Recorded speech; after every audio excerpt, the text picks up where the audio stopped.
एक छोटे से गांव में आरव नाम का लड़का रहता था।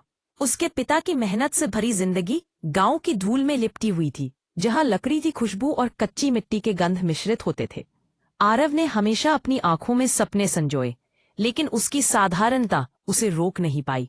हर सुबह सूर्योदय से पहले, जब सूरज की पहली किरणें आसमान में बिखरती थीं, आरव अपने पिता के साथ लकड़ी काटने में मदद करता। उसकी छोटी छोटी आंखों में एक अदम्य जिज्ञासा थी, और उसके फटे पुराने बैग में किताबों का वह खजाना था जो उसकी दुनिया को रोशन करता था। गांव के लोग अक्सर उसकी मेहनत का मजाक उड़ाते थे।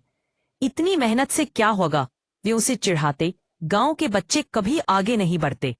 लेकिन आरव की मुस्कान कभी फीकी नहीं पड़ी। मुझे खुद पर भरोसा है, वह हमेशा कहता था। अपने सपनों की ओर बढ़ता हुआ उसकी दृढ़ता उसे और मजबूत बनाती थी। एक दिन विद्यालय में विज्ञान प्रदर्शनी का आयोजन हुआ। आरव ने घर की बेकार चीजों से एक छोटा सा पंखे वाला सोलर मॉडल बनाया। जब अन्य बच्चे उसके मॉडल पर हंसे तो आरव के दिल में थोड़ी निराशा आई, लेकिन उसने अपने हौसले को बरकरार रखा। जब जज आए तो उन्होंने आरव के मॉडल को ध्यान से देखा और फिर कहा, कभी भी काम छोटा या बड़ा नहीं होता, विचार बड़ा होता है। आरव की मेहनत रंग लाई और उसे पहला पुरस्कार मिला। उसकी खुशी का कोई ठिकाना नहीं था।